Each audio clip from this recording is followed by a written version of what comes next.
गोविंदाय नमो नमः। हरि ओम।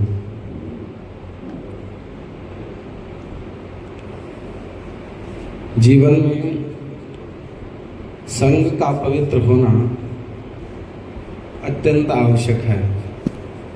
संग ही है जो आपके जीवन को बनाता है।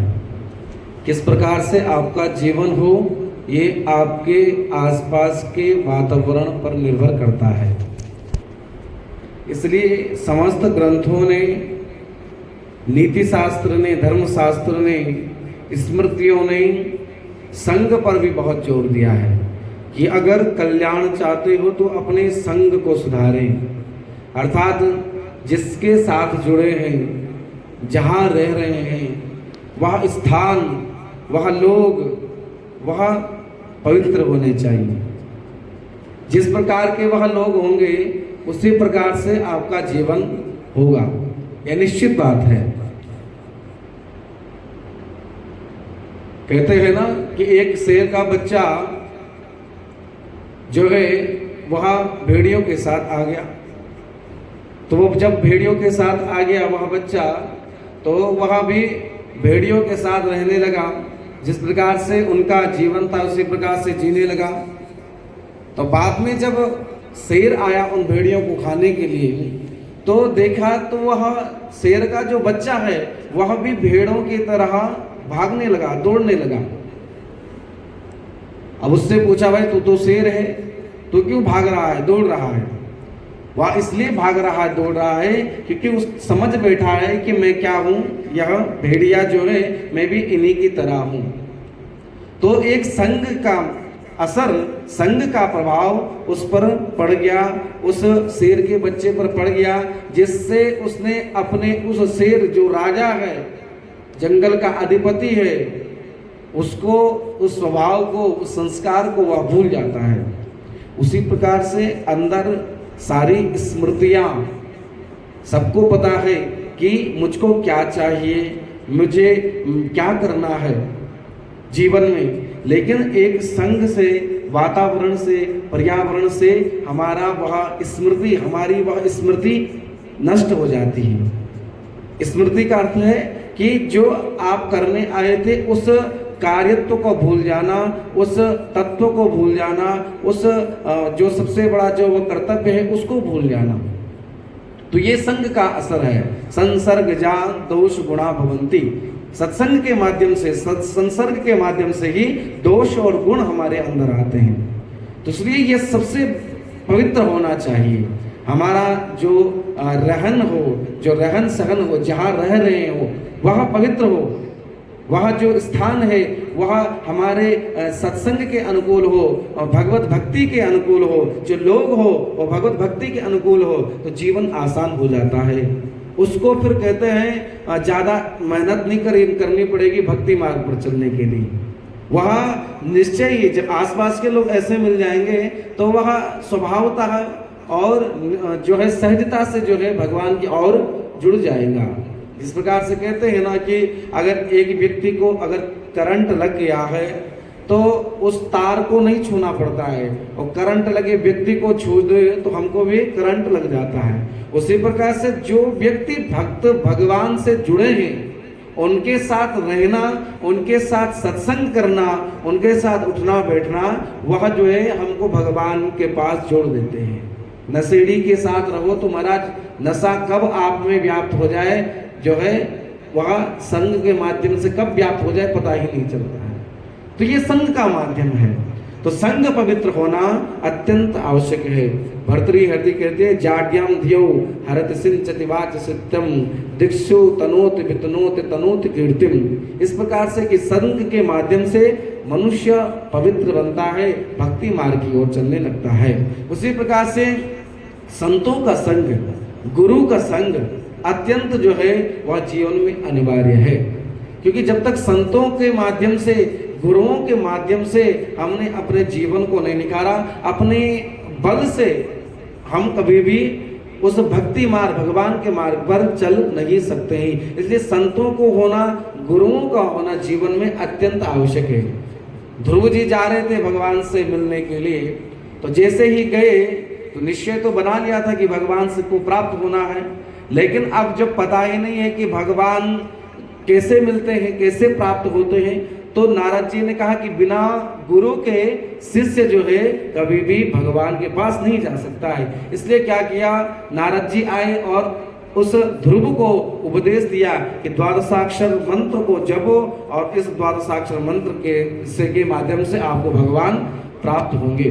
तो गुरु का होना, श्रीमद् भागवत में लिखा हुआ है कि चिंतामणि लोक सुखम सुरद्रु स्वर्ग संपदम प्रयच्छति गुरु प्रीतो वैकुंठम योग दुर्लभम। कि चिंतामणि अगर आपको मिल जाए, तो चिंतामणि अगर आपको मिल जाए तो वह समस्त भौतिक संपदा, इस पृथ्वी में जितने भी भौतिक पदार्थ है सबको देने वाला वो चिंतामणि है। और सुरद्रु स्वर्ग संपदम, और कल्पतरु के नीचे कल्पतरु आपको प्राप्त हो जाए, कल्प वृक्ष आपको प्राप्त हो जाए, उसके नीचे आप जैसे ही कामना करोगे तो बोले स्वर्ग संपदाम, स्वर्ग की संपदाओं को भी देने वाला वह वृक्ष होगा।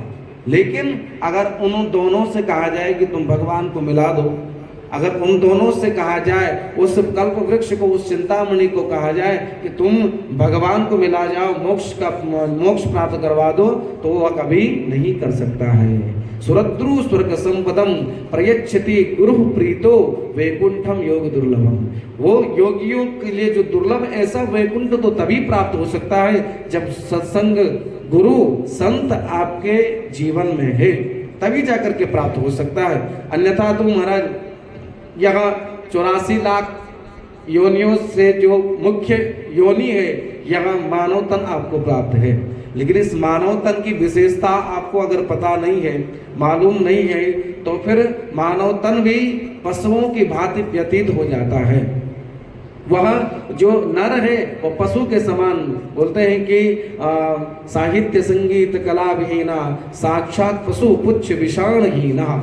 ऐसा पशु है, बोलो मृगाश्रंति, मृगों की भांति, पशुओं की भांति चरती, चरती अर्थात चरती के दो अर्थ हैं, एक तो खा रहा है और एक भ्रमण कर रहा है। तो इसी प्रकार से हम क्या कर रहे हैं, पशुओं के भांति, पशु भी जो है उत्सर्जन करते हैं, पशु भी खाते हैं, पशु भी परिवार उत्पन्न करते हैं, वह भी अच्छा जीवन जीते हैं। और हम मानव तन भी पाकर के भी अगर ऐसा ही जीवन अगर जीते हैं, कुछ विशेष नहीं करते हैं, तो फिर ऐसा मानव तन का जो है कोई लाभ नहीं है।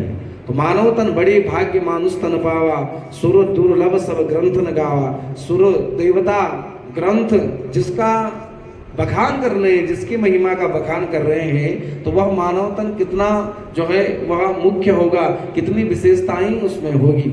अब देखिए 84 लाख में से आप एक हैं, 84 लाख में से आप एक है, तो कितने बड़े जो है आपका यह तन कितना मुख्य है।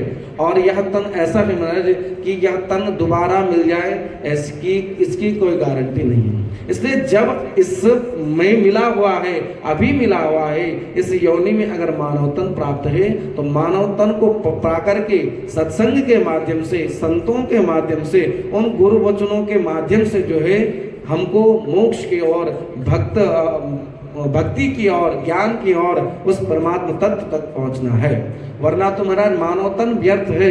जिस प्रकार से एक लकड़हारा था, लकड़हारा रोज जो है लकड़ी काटता था, नदी के किनारे लकड़ी काटता था, तो रोज इसी प्रकार से मेहनत करके जो है जो लकड़ी जो है काटता, उसको बेच करके अपना जीवन जो है, उससे जो रुपया मिलता उससे अपना जीवन जो है व्यतीत करता।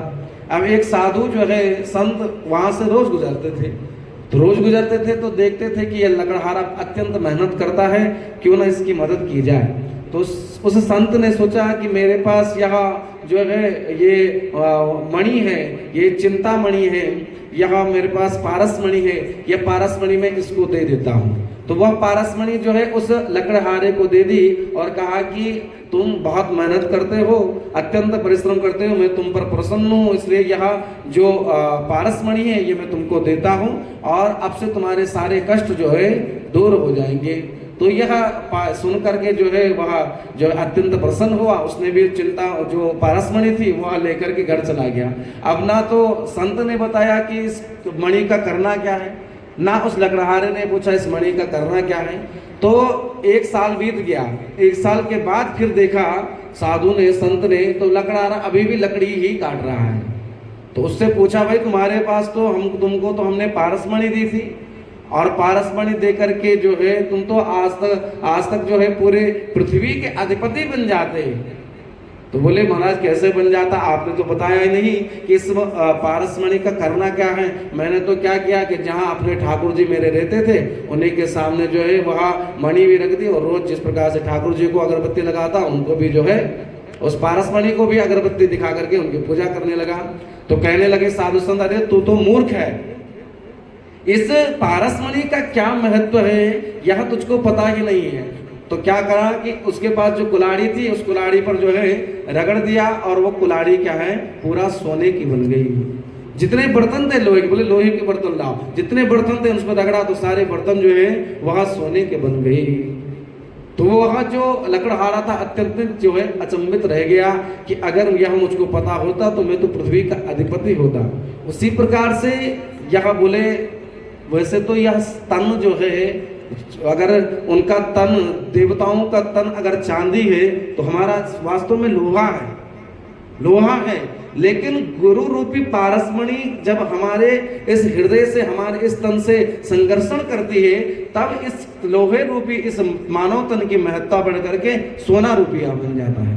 और अगर संत नहीं है, साधु नहीं है, सत्संग नहीं है जीवन में, और इस मानव तन का करना क्या है, तो बोले ये मानव तन लोहे की भांति निरर्थक है, लोहे के समान है। तो चिंता, वह जो सत्संग रूपी जो मणि है, जो साधु संत रूपी जो मणि है, वह भी हमारे इस तन को घर्षण करके इस लोहे रूपी इस तन को जो है वह जो है सोना बना देते हैं। इसलिए सुर दुर्लभ सब ग्रंथ ही गावा, कि हमारा तो तन चांदी का था, लेकिन इन्होंने तो सत्संग के माध्यम से, संतों के माध्यम से, गुरु के माध्यम से इस तन को जो है वह सोना बना दिया।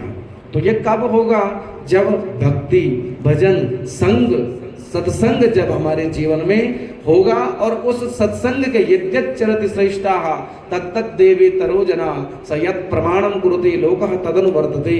और उसी प्रकार से पारसमणि की तरह भी हम रोज यहाँ से सत्संग बोले जा रहे हैं, और बाहर जाकर के एक कान से निकाल के दूसरे कान से जो है वह बाहर निकाल रहे हैं। और उस सत्संग को अगर कोई लोग ये भी है कि अपने जीवन में तो जो है अपने मस्तिष्क में रख लेता है कि महाराज बढ़िया सुनाया है, लेकिन सत्यम वद धर्मम चर, सत्य बोलो, धर्म का आचरण करो, यह तो पता है, लेकिन उसका आचरण नहीं करता है। तो वह उसी पारसमणि के समान है, उसके पास है तो पारसमणि, लेकिन उस पारसमणि का उपयोग नहीं करता है। इसी को कहते हैं निधिध्यासन। श्रवण कर लिया, मनन कर लिया, लेकिन मनन करने के बाद उस पर अगर हम चले नहीं तो प्राप्नुयात् निबोध हेतु, उस पर चलना, उस पर उसको जीना यह अत्यंत आवश्यक है। जब साधु संत हमारे जीवन में आते हैं तब वह इस बताते हैं कि यह तन कितना जो है महत्वकारी है। इस तन का जो है महत्व बताते हैं कि किस प्रकार से इस तन को पाकर के जीते जी मुक्त रहना कोई संतों से सीख जाए। क्योंकि मुक्ति अगर हम कहें कि महाराज मृत्यु के बाद प्राप्त होगी तो क्या लाभ ऐसी मुक्ति का। अगर यह जीवन दुख में चला गया, यह जीवन अशांति में चला गया, क्लेश में चला गया, मोह में चला गया, क्रोध में चला गया, लोभ में चला गया, तो हम कहें कि मृत्यु के बाद आपको मुक्ति देंगे, तो बोले ऐसी मुक्ति का क्या तात्पर्य है। मुक्ति तो वह है जो इस जीवन में ही मिल जाए, इस मानव तन में। तो मुक्ति किस चीज की, क्रोध की, विकारों की, लोभ की, मोह की, आसक्ति की, कामनाओं की, इनकी मुक्ति है। वरना तो महाराज जब यह हमको ज्ञात नहीं होगा कि हमको मुक्त किसको करना है, हमको क्या त्यागना है, किसकी इच्छा, किसकी कामनाओं को त्यागना है, तो फिर मृत्यु का भय हमारे जीवन में अत्यंत भयाक्रांत बनाता रहता है। क्योंकि मृत्यु का भय सबसे बड़ा है। मृत्यु जब होती है तो कितना भय महाराज लगता है, समाप्त होने का कितना भय होता है। बोले मृत्यु और शयन दोनों एक समान है, मरना और सोना दोनों एक समान है। बोले ऐसा क्यों। बोले सोने के बाद जब सोते हैं हम तो हमको कोई दुख तो होता नहीं है, कोई परेशानी तो होती नहीं है, कोई जो है हमको डर तो लगता नहीं है, हम तो बस मस्त आनंद से सोते हैं। और जब मृत्यु आती है तो हमको तो जो है रोग जब इतना भयाक्रांत हमको कर देता है तो हमको जो है मृत्यु से तो बहुत डर लगता है। तो बोले आपने कैसे कह दिया कि मृत्यु और शयन एक समान है। बोले एक समान है, बस फर्क किस चीज का है कि आपकी जब मृत्यु शयन जब होता है ना, तो शयन के बाद आपको पता है कि मैं सो रहा हूं, तो जो मेरे पास अभी यह मकान है, मेरे पास ये जो ये गाड़ी है, मेरा जो यह व्यापार है, मेरा जो ये बांधव है, जब मैं सुबह प्रातः काल जब उठूंगा तो मुझको यह पुनः प्राप्त हो जाएगा। तो इसलिए जो है कोई भी दुख, कोई भी भय जो है शयन का लगता नहीं है। लेकिन मृत्यु जब आती है तो मृत्यु के बाद आपको पता है कि यह सब छूट जाना है। तो बोले भय किसका है, दुख किसका होता है? छूटने का भय होता है। छूटने का भय होता है कि आपके पास जो है जो ये संपदाएं थी, जो ये बंधु बांधव थे, इसका त्यागने का दुख, इसका जो है छोड़ने का दुख होता है। इसको जो है, और शयन में भी क्या होता है आपको पता है कि प्रातः काल पुनः जो है मिल जाना है, इसलिए सोते समय कोई दुख नहीं होता है। इसलिए मृत्यु और शय्या एक समान है, लेकिन उसमें त्यागने का दुख जो है, इसलिए कहते हैं ना कि धीरे धीरे कामनाओं को कम करो, धीरे धीरे त्यागने का स्वभाव बनाओ, धीरे धीरे छोड़ने का स्वभाव बनाओ। क्योंकि एकदम से जब छोड़ना पड़ेगा तो फिर बहुत जो है उस समय दुख होगा, बहुत भय लगेगा। इसलिए जो है धीरे धीरे कहते हैं सने सने धीरे धीरे धीरे मना धीरे सब कुछ होए। धीरे धीरे जो है अपना इस स्वभाव बनाओ त्यागने का, कि जब कभी भी मृत्यु आए तो आप तैयार रहें। जब भी जो है ऐसा समय आए, छूटने का समय आए, आप तैयार रहें जो है कि यह तो हमने पहले ही छोड़ दिया, और जब पहले ही छोड़ दिया हमारा तो फिर छोड़ने का कोई भी भय नहीं है। तो साधु संत हमारी उस आत्मा को जागृत करते हैं, उस आत्मा को बताते हैं, उस जो छुपे हुए ज्ञान को बताते हैं, तब जाकर के उसमें यह ज्ञान होता है कि चल रे हंसा अमर लोक को, कोई नहीं यहाँ मेरा है, जग वालों का हुआ बसेरा, अपना हुआ सवेरा है। इस प्रकार से जो है संत ज्ञान देते हैं।